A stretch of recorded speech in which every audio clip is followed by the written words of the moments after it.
Hey everyone, this is Prince from TC Programmer, and in this video I'm going to talk about this new text editor that I just found out about. So I'm just going to download it and let's see how it turns out.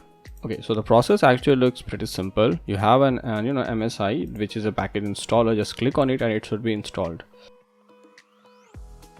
Alright, so this has been installed, and okay, when I run this I get this one. It's actually pretty nice looking, kind of gives me the VS Code feel, by the way.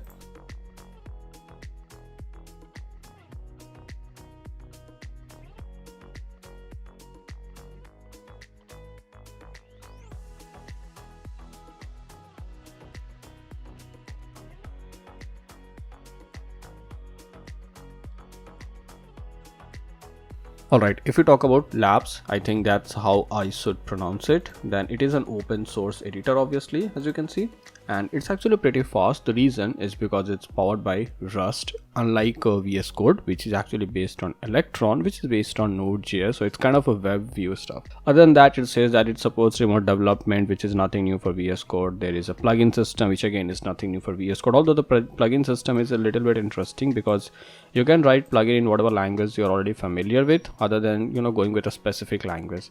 You have a built-in terminal, again nothing interesting. I mean, it is interesting but nothing new.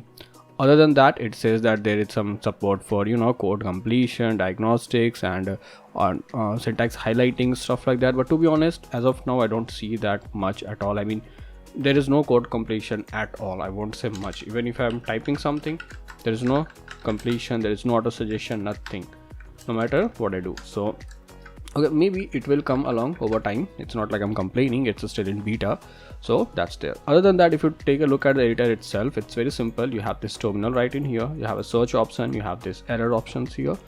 Okay, here is an option to easily connect to WSL or SSH, so you can do that if you want, and then you can easily open a folder right in here. If you go to Git here, we have this grid toolbox, which is there in VS Code 2. So whatever changes you make, it will be displayed here, that these are the files that you have changed, that you can directly commit it from here.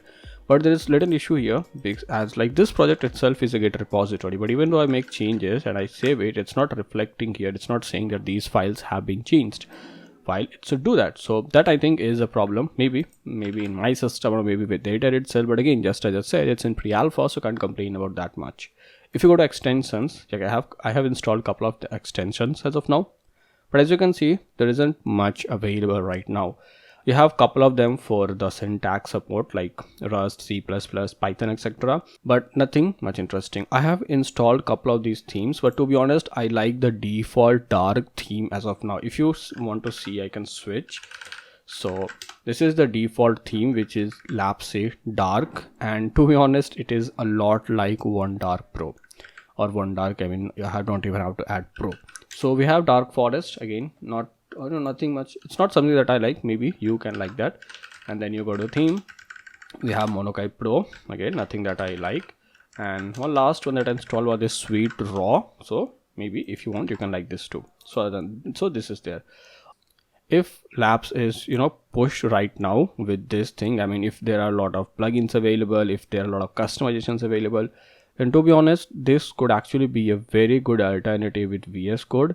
Again, with a lot of fixes obviously, but yeah, it could be a very good alternative for VS Code. I would personally love to use something along with VS Code. So anyway, that's pretty much it. It is a very interesting thing to look at if you want to try out a new text editor this weekend. But yeah, that's pretty much it from my side for this video.